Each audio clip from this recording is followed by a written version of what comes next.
So if you go all the way back, almost to the beginning of the semester, we were learning about blood vessels and how the mean arterial pressure pushed fluid out into the interstitium, and then how we had that osmotic pressure of the plasma proteins pull the majority of that fluid back in. However, that still left 3 liters of fluid in the interstitial fluid, which if we didn't reclaim it, we'd become very, we'd have a lot of edema, we'd have a lot of fluid buildup, and that would start pushing back on our circulatory system, and then that wouldn't work well, and we'd be losing fluid. So the lymphatic system plays a very important role in that it returns fluids leaked from blood vessels back to the blood. It consists of 3 parts: lymphatic vessels, lymph and lymph nodes. Actually, it's kind of like 4 parts because we also have lymphoid organs and tissues, which we will cover at the end of today's lecture. So we kind of go in this order. So just remember that the primary purpose of the lymphatic system is to return fluids leaked from blood vessels back into the circulatory system. It also plays a very important part in supporting the immune system, and we'll go over that as well. Okay, so the lymphatic system returns interstitial fluid and leaked plasma proteins back to the blood via lymphatic vessels. The lymphatic vessels return about 3 liters of fluid a day. And once the interstitial fluid enters lymphatics, it is called lymph.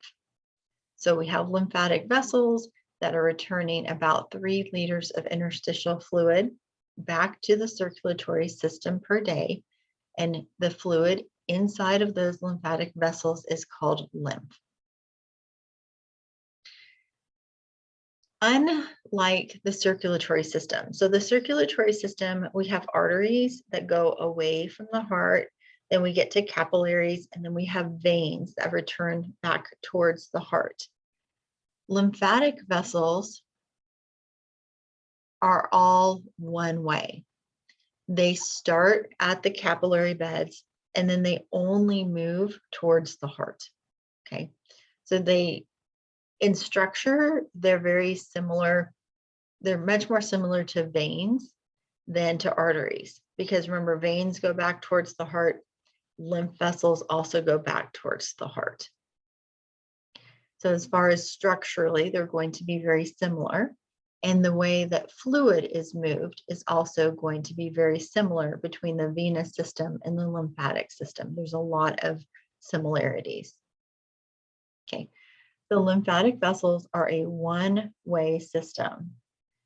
Because they're one way, they have what are called blind-ended vessels, which I've got a diagram of that in a few slides. And these blind-ended vessels weave between tissue cells and blood capillaries.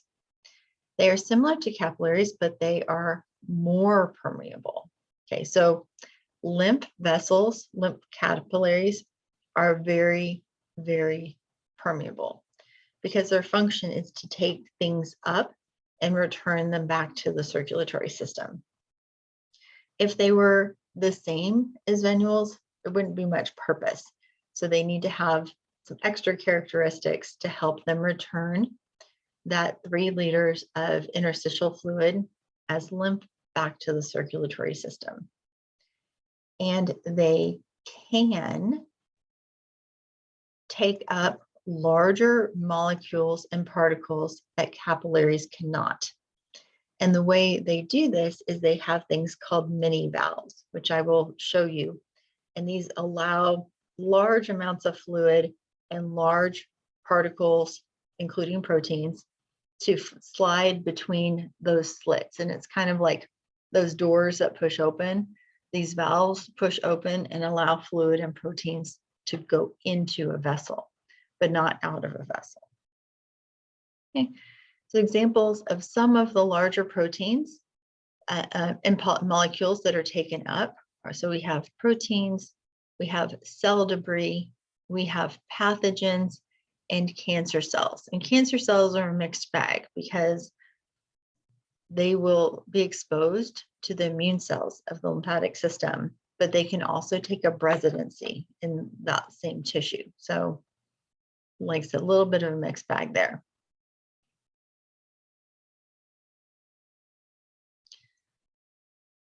So just like valves had specialization, just like veins, had specializations, lymphatic capillaries also have specialized structures.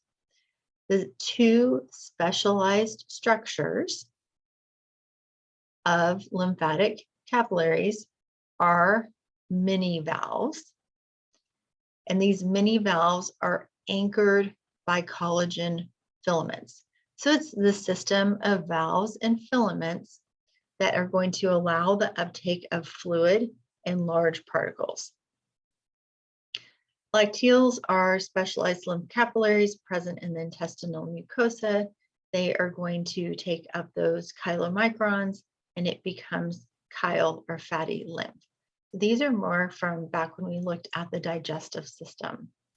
So right now I'm going to show you a cool picture of lymphatic capillaries. Kind of go back over their specialized structures and their blind-ended capillaries. Okay, so I'm going to skip here for just a second. So this in red, this is the arterial system. Then we have our capillaries, our blood capillaries, and then we have the venule and vein system going back to the heart.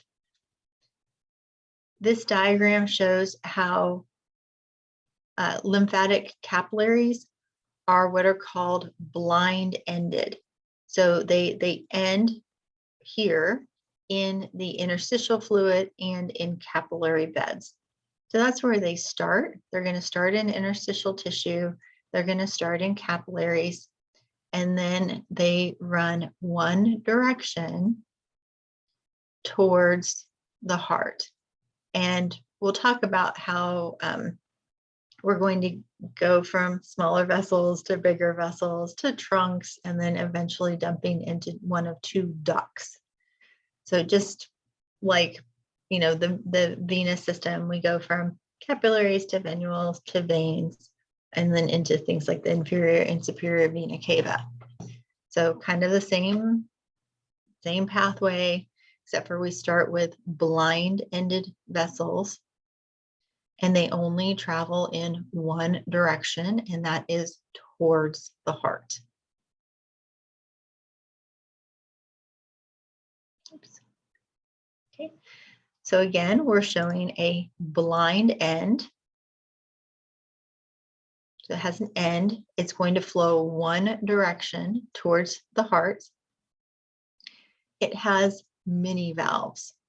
So these mini valves are almost like shingles, like tiles that overlie one another. And the top one, this top layer here, the one that's going to be on the top, is going to be anchored using these filaments. And these collagen filaments are going to keep the top flap open. So when we get interstitial fluid pushing on these lymphatic capillaries, we don't want them to collapse because then they can't fill up with fluid. So by having the top part of the valve adhered to the tissue through those fibers, it's going to stay open. And then the more fluid there is, collapses the one underneath. And if you can see, it allows fluid and proteins and pathogens and debris to flow in with it.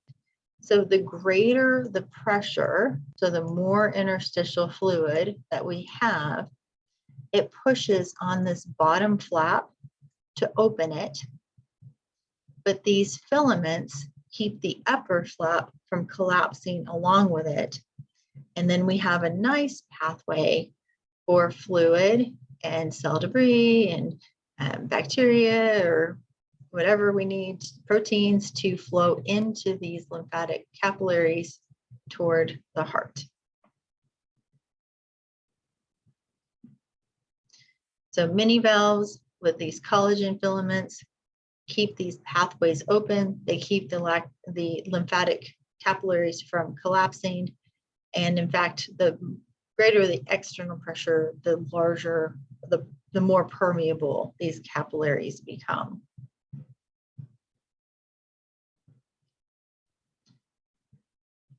As I mentioned, we're going to go from smaller vessels to larger vessels to what are called trunks to what are called ducts, which then dump into the systemic system. Lymphatic capillaries drain into increasingly larger vessels. These are called collecting lymphatic vessels. They are going to consist of collecting vessels, trunks, and ducts. So there are 2 ducts and there are about 9 trunks. They have structures and tunics similar to veins, except they have thinner walls and more internal valves. They also anastomose more frequently. The collecting vessels in the skin travel with superficial veins, but deeper vessels travel with arteries. The take home of this slide is that we go from lymphatic capillaries into collecting vessels, trunks, and ducts. So you should know the order of small to large diameter. So the smallest diameter would be the lymphatic capillaries. Then the next larger would be collecting lymphatic vessels. Then the next largest would be the trunks. And then finally, the biggest are going to be the 2 ducts. These collecting vessels are going to drain into these trunks. Most of them are paired, except for the one that is most inferior, and that is the intestinal trunk, and it will be a singular. I'm going to come back to this. This is it's a diagram that puts kind of everything together. So we go from capillaries to collecting vessels, and then to these trunks. So trunks are almost the largest, and for the most part, they are paired.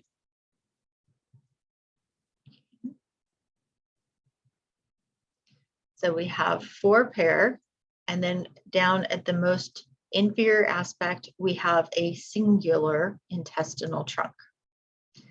So from capillaries to vessels, collecting vessels, to trunks, and then those trunks are going to dump into one of 2 ducts. So there are only 2 of these large drainage ducts. The right lymphatic duct is by far the smaller of the 2. Okay, so you have the thoracic duct coming up here through the middle of the body, and then the right lymphatic duct is going to branch off. Both of the ducts are going to dump into the juncture of the either right jugular and right subclavian or left jugular and left subclavian veins. So about 9 major trunks and only 2 ducts, with the thoracic duct being by far the larger of the 2. The lymphatic duct drains a much smaller area. Both of the ducts are going to drain into this juncture between, so the right lymphatic duct drains into the juncture of the right jugular vein and the right subclavian vein. The thoracic duct drains into the juncture of the left jugular vein and the left subclavian vein. So that is what this slide is saying, is that lymph is delivered from those 9 major trunks into one of 2 large lymphatic ducts. The right lymphatic duct drains the right upper arm and the right side of the head and thorax. The thoracic duct drains the rest of the body.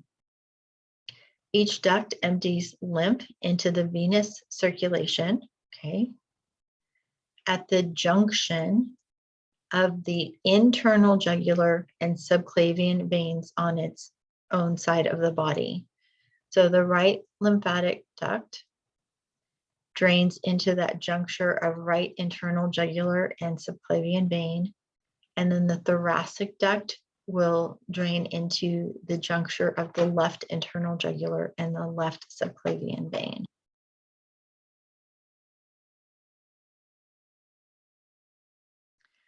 This diagram shows, so this portion that's shaded in green is the area of the body that is drained by the right lymphatic duct. So that's the part in green.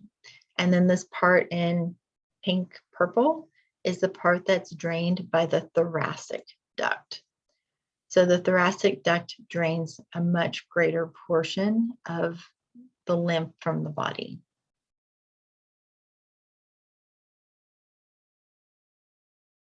Okay, lymph transport.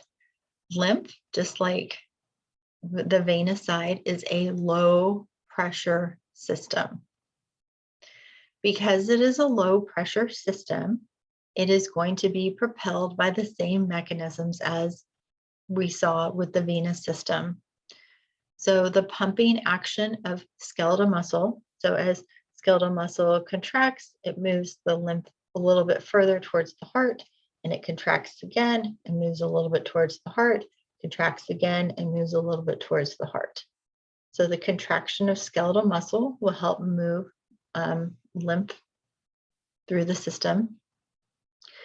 Pressure changes in the thorax during breathing. I know these are some of your favorite, right? Changing intrathoracic pressure. Valves to prevent backflow. And then since some of the deeper vessels travel with the arteries, as the arteries pulsate, then it will assist in lymph flow for those that travel with arteries. So pulsations of nearby arteries. And then there's a small amount of smooth muscle in the wall of the lymphatic vessels. So there are 5 mechanisms: skeletal muscle contraction, thoracic pressure changes, valves, arterial pulsation, and then smooth muscle in the walls of lymphatic vessels. Physical activity increases the flow of lymph. Immobilization is going to keep lymph accumulated, which may or be a good thing, maybe a bad thing. It's usually a bad thing. Usually we want to keep active, to keep lymph flowing back into the circulatory system. Okay. You should know that it is a low pressure system, and you should be able to identify these 5 mechanisms that help lymph flow back toward the heart.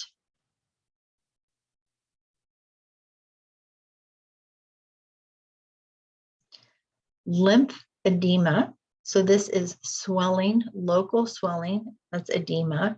This is caused by a problem in the lymphatic system. So lymphedema is severe localized edema. It can be caused by anything that prevents normal return of lymph to the blood. Sometimes lymph vessels are removed, and sometimes this will get better if other lymphatic pathways enlarge. But lymphedema is localized swelling due to an accumulation of or an impairment in the lymphatic system.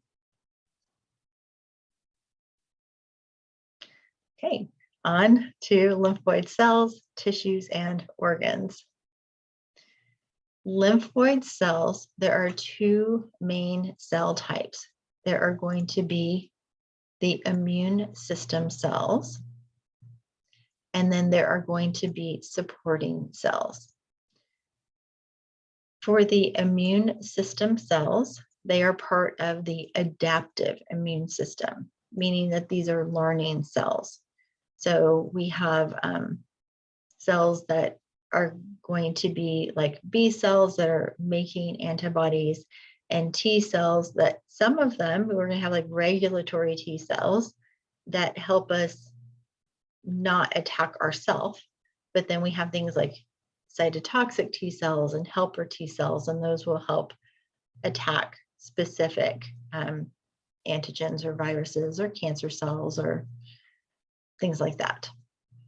We used to do the immune system instead of the lymphatic system, but it's quite a long chapter, so it was replaced, I think, a year or two ago. But if you have time over the break, the immune system chapter is a good one to read. It's pretty interesting. So back to the lymphatic system, there are immune system cells and supporting cells. For the immune system cells, we'll be focusing on the lymphocytes. These are part of the adaptive immune system, and there are two main types. We have T cells, which are T lymphocytes, and we have B cells, which are B lymphocytes. And these cells are named for where they mature. So they both have a common lineage. So they're both coming from progenitor cells in the bone marrow. But then the T cells are going to mature in the thymus. That's why they're called T cells. The B cells are going to mature in the bone marrow. But just because something matures there doesn't mean it stays there. So they're named for where they mature, but then they're going to leave the nest and go out and do their immune system functions. So T cells mature in the thymus and then they'll leave. And then B cells mature in the bone marrow and then they'll leave.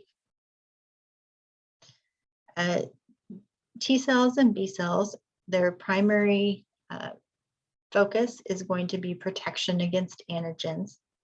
But if we were in the immune chapter, we would learn that there are multiple subsets of T cells that do different functions.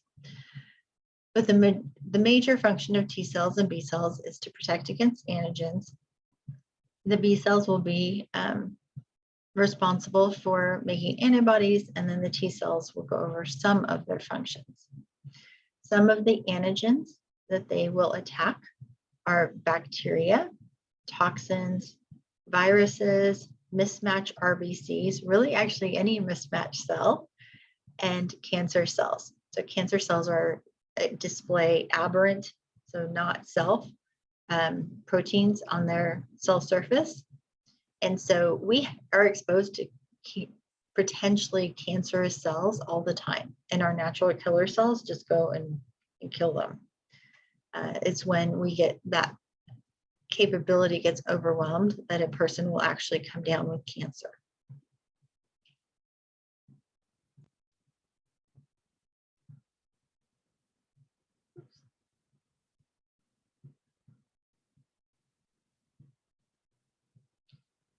So sticking with the immune cells of the lymphatic system, the T cells manage the immune response, and some also attack and destroy infected cells.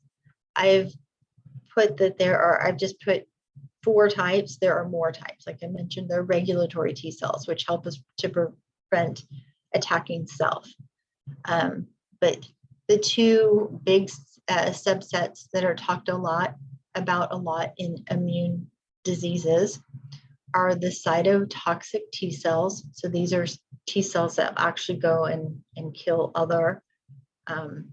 kill a virus or kill a bacteria. So these are things that are attacking cells. Helper T cells help in that process. They present and modify and have some chemicals that they secrete as well. Suppressor T cells are going to attack some potentially cancerous cells, or cells that shouldn't be dividing and want to. Anyway, we won't get into that one. And memory T cells that help to identify pathogens. So for T cells, you should know that there are many types of T cells, including cytotoxic, helper, suppressor, and memory cells, and that in general, they will attack and destroy infected cells. Okay, so these are the attackers and the destroyers. So we're going to focus mainly on these guys. For B cells can't kill anything. Okay, so they make antibodies. And so if this is a foreign protein or foreign bacteria, we'll do foreign bacteria, then the B cell will come along and it will secrete antibodies if it recognizes this as foreign, and it will tag it with these antibodies. Well, then you get cytotoxic T cells. These guys recognize the antibody and then they come in and kill the cell. So B cells and T cells work together to provide a comprehensive immune response, but the B cells are going to be responsible for secreting antibodies, which mark antigens for destruction by phagocytosis or other means. Okay, so there are other cells that are going to do the attacking.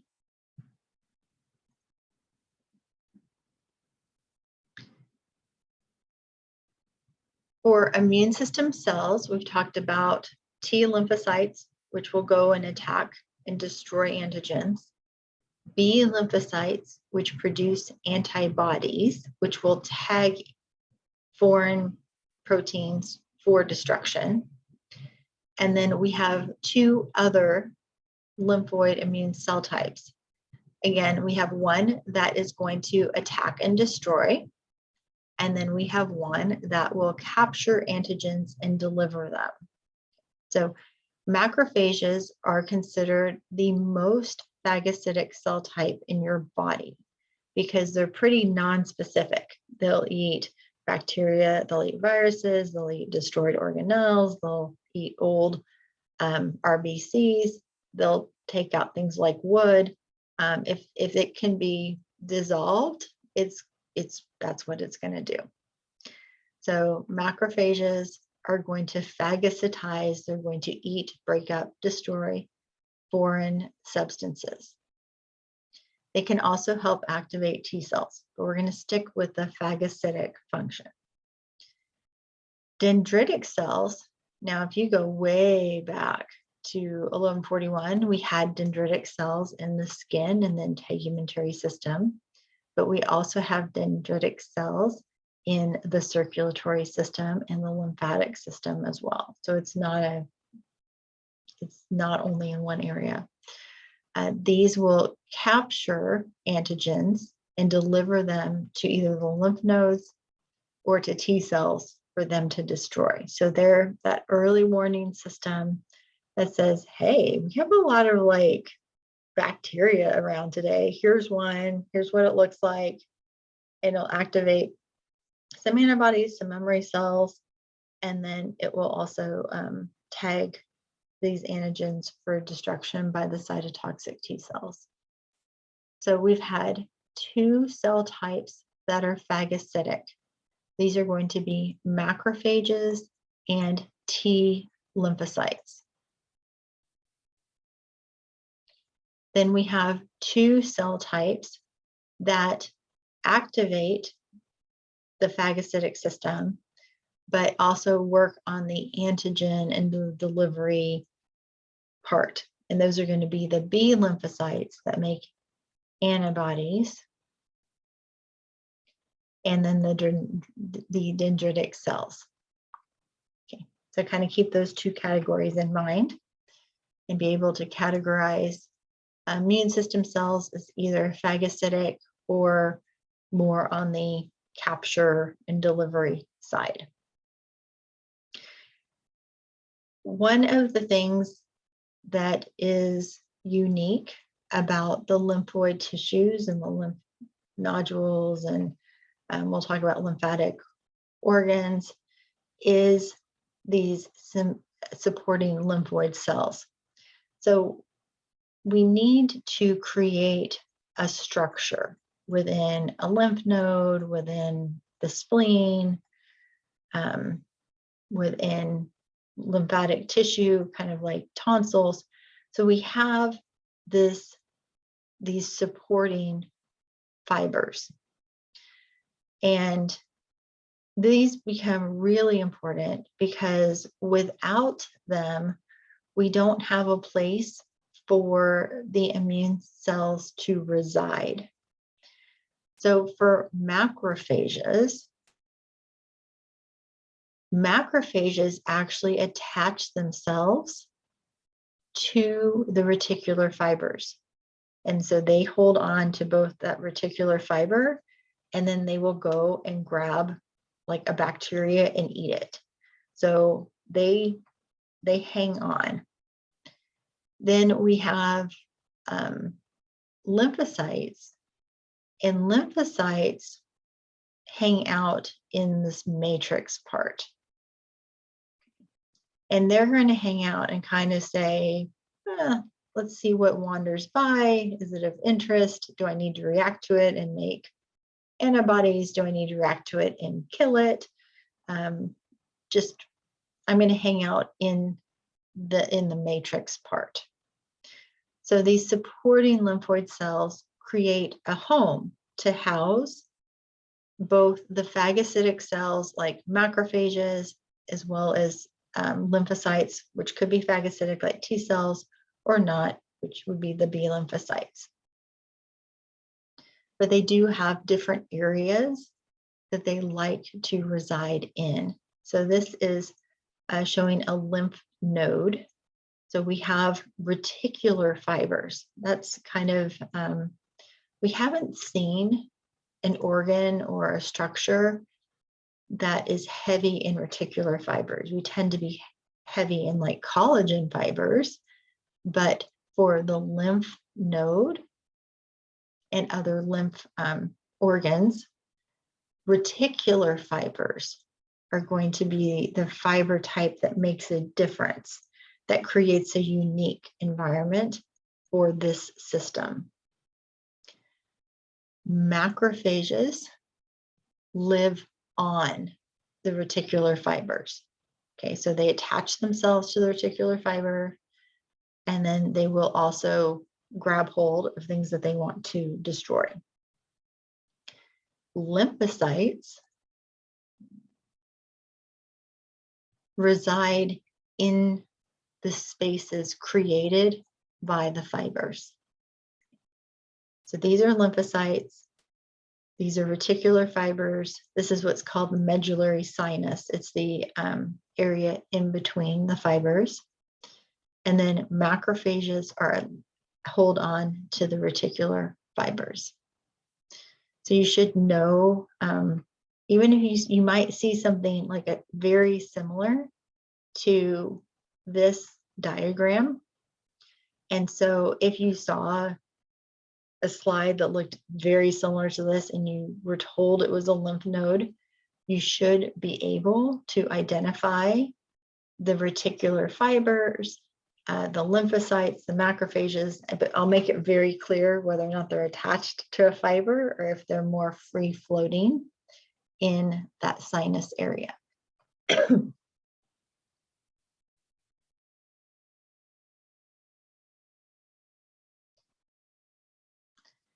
Now we're going to look at lymphoid tissue. Lymphoid tissue, as we talked about, houses and provides proliferation sites for lymphocytes. It offers surveillance vantage points for lymphocytes and macrophages as they filter through the lymph. So it's because the lymph collects everything, it's a very good place to keep an eye out for pathogens. As mentioned previously, the lymphoid tissue is comprised mainly of reticular fibers. So we have elastic fibers, reticular fibers, and collagen fibers are the three main fiber types. And lymphoid tissue is one of the few places where you'll see that reticular fiber is the dominating fiber type. Macrophages live on the reticular fibers, and lymphocytes live in the spaces between fibers. So know where those cell types reside. There are two main types of lymphoid tissues: diffuse lymphoid tissue, which is a looser arrangement of lymphoid cells, as well as lymphoid follicles, which then can become slightly larger and more organized and be called lymph nodes. But we also get isolated aggregation, so these tissues collecting together in areas of like the things called Peyer's patches, which is in the small intestine, and then as well as in the appendix.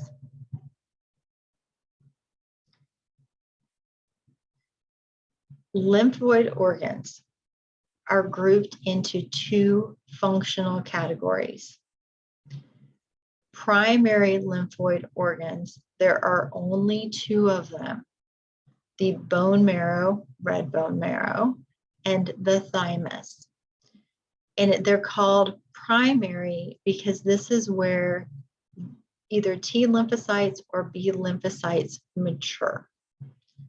So both T lymphocytes and B lymphocytes originate in the bone marrow because they come from a similar stem cell population.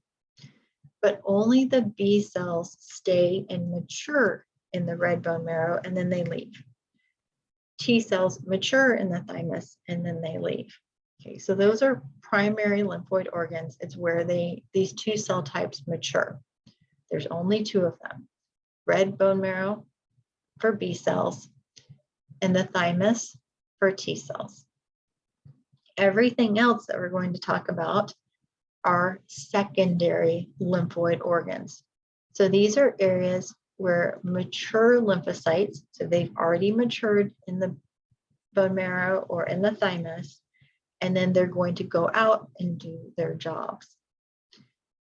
Secondary lymphoid organs include the lymph nodes, the spleen, and MALT, which is mucosa associated lymphoid tissue, as well as diffuse lymphoid tissue.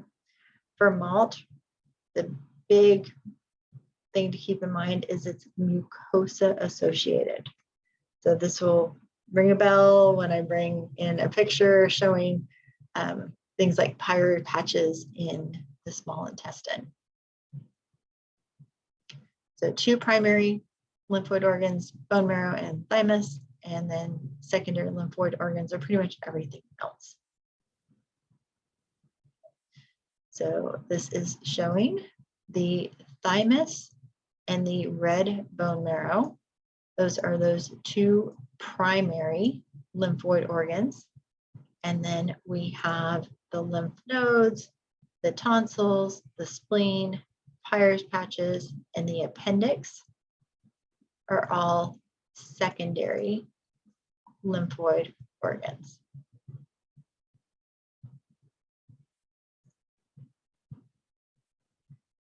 Okay, so this is where we are going to go for the rest of the chapter. We're doing good.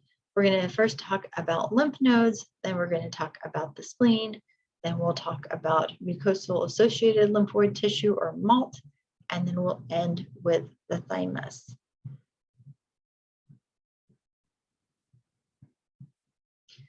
Lymph nodes are secondary lymphoid organs. There are hundreds of nodes found throughout the body. Most are embedded in connective tissue in clusters along lymphatic vessels. They average about an inch in size. There are some that are near to the body surface, and those are the ones when they get just full of stuff, and it takes them a while to get through that stuff. That's when sometimes you get the swollen lymph nodes in the neck and then sometimes in the axillary areas as well. So with swollen lymph nodes, the adage is pain is good. So if they're painful, then it means that it's kind of like an acute infection and they've just got a lot of junk to get through and eat up and discard. If they're swollen and not painful, then those are the ones that can be associated with a cancerous condition. So swollen, painful lymph nodes aren't necessarily a bad thing. Okay. There are two main functions of lymph nodes. They are lymph filters. So they cleanse the lymph. So lymph nodes, just like we've talked about before, have these reticular tissues. And then there are macrophages that reside on the reticular fibers. And then we have lymphocytes that are going to be in the sinuses. Okay. So the macrophages are phagocytic. They will destroy microorganisms and break it down into debris. And that will be, and there's also, debris is kind of this vague word, but so you can also have what's called cellular debris that needs to be broken down. But the macrophages will lyse and digest everything into much smaller fragments so that those can be excreted. It prevents unwanted substances from being delivered to the blood. So the macrophages are really the cleaners of the lymphatic system. The other function of the lymph node is going to involve the lymphocytes. So it is a good place for the lymphocytes to hang out and become activated in the case of T cells, and that would then they become like cytotoxic T cells will become phagocytic and eat foreign invaders as well. And then B cells also reside in lymph nodes, and they will produce antibodies. And that antibody secretion increases when they are activated, when they see that antigen. Most are about an inch in size. They are surrounded by a pretty strong fibrous capsule. Then there are these trabeculae of reticular fibers, as well as some structural components that divide the node into compartments. There are two histologically distinct regions of the node, the cortex and the medulla. Just like when we study the ovary, the cortex contained follicles. Well, the cortex of the lymph nodes also contain follicles. These follicles are going to be associated with dividing B cells. But when you hear B cells and where they're germinating from, think the major source of B cells is going to be the bone marrow. Okay, so while they're present in lymph nodes as well, it's a much smaller contribution. The cortex is going to house the T lymphocytes. T cells circulate continuously among blood, lymph nodes, and lymph. And then dendritic cells will also be moving in the circulatory system and the lymphatic system and are going to interact with both T lymphocytes and B lymphocytes, because their role is this early detection presenting issue. So they find things that they think should not be there. They present them to the B cells and say, hey, you want to make antibodies to this? And then they're going to present them to the T cell as well. A couple of categories of T lymphocytes. The medulla is going to have cords that extend inward, containing B lymphocytes, T lymphocytes, and plasma cells, which are a derivative of B cells. Lymph sinuses are found throughout the node. These consist of large lymphatic capillaries with reticular fibers. Macrophages reside on the fibers and phagocytize foreign matter. So, had a lot of redundancy in some of these statements. Okay, so this is a lymph node. One of the interesting things about a lymph node is that, what color do I want? I'll go with blue.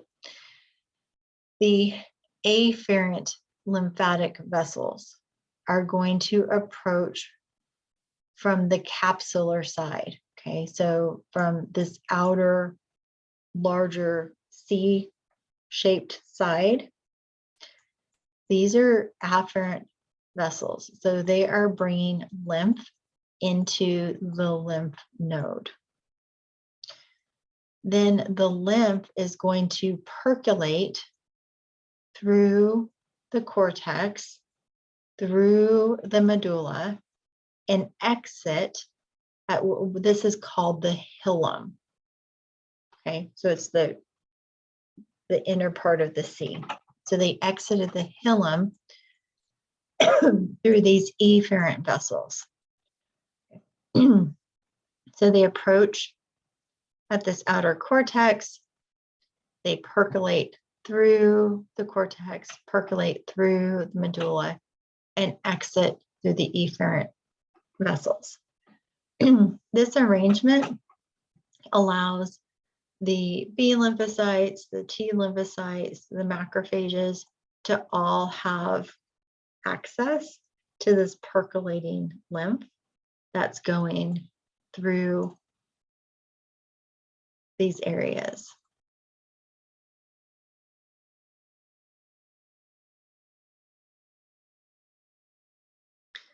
So lymph enters the convex side of the node, so that larger capsular cortex area, via afferent lymphatic vessels. Remember, A for approaching.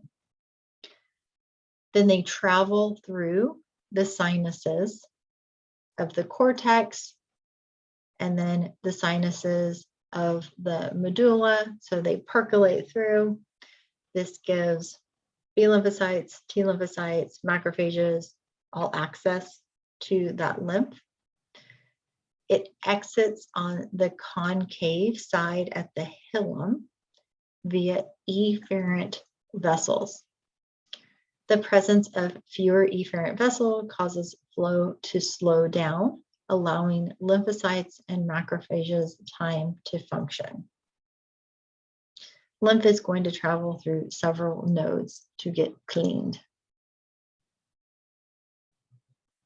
Okay, now on to the spleen. The spleen is a blood-rich organ about the size of a fist, located just below the stomach. It is the largest lymphoid organ. It's served by the splenic artery and the vein. It is the site of lymphocyte proliferation and immune surveillance. It cleanses the blood of aged red blood cells and white blood cells, mainly red blood cells, and it will store platelets. Macrophages are going to remove debris, and then old platelets will get discarded also. But it is interesting that it is a place that will store platelets for use. Some additional functions are that it stores the breakdown products such as iron for later reuse. Other organs can store iron as well. It will accumulate. And then the spleen also stores blood platelets and monocytes for release into the blood as needed. We don't go into fetal development, so we're not going to worry about fetal erythrocyte production. This spleen is encased in a fibrous capsule and also has trabeculae, and it has two components. It has white pulp, which is going to be the immune component. And then it has red pulp, which is going to be involved with red blood cell destruction or maintaining platelets or monocytes. So kind of the blood component. So immune, if you think of like white blood cells, we have white pulp. We think about red blood cells, associate that with red pulp. So the white pulp of the spleen is where immune function occurs. Contains mostly lymphocytes on reticular fibers. White pulp clusters are found around central arteries and appear as islands of white. I'll show you a slide in a second. But the thing to remember is white, think of white blood cells. The white pulp is associated with immune function. The red pulp is where old blood cells and bloodborne pathogens are destroyed. So the main cell type associated with the red pulp are the macrophages. They are composed of reticular tissue that houses the macrophages, as well as blood-filled sinusoids. So white pulp associated with lymphocytes, red pulp associated with macrophages. And these are just two diagrams of red pulp and the white pulp islands. So we've got red pulp and we've got white pulp islands. The spleen has a thin capsule, so a direct blow or severe infection can cause it to rupture, spilling blood into the peritoneal cavity. Splenectomy is surgical removal of a ruptured spleen. And it was once standard treatment to, if the spleen had ruptured, to remove it. But that has some negative implications because it does provide important functions. The liver and bone marrow can take over most of its functions, but now, if it is not just completely obliterated, sometimes they'll leave it and see if it will repair itself. Especially in children, spleen will regenerate. So that's kind of a newer function. We used to think that it was only the liver could regenerate, but apparently the spleen has some regenerative capability as well. Okay. I think this is going to be a good place to stop.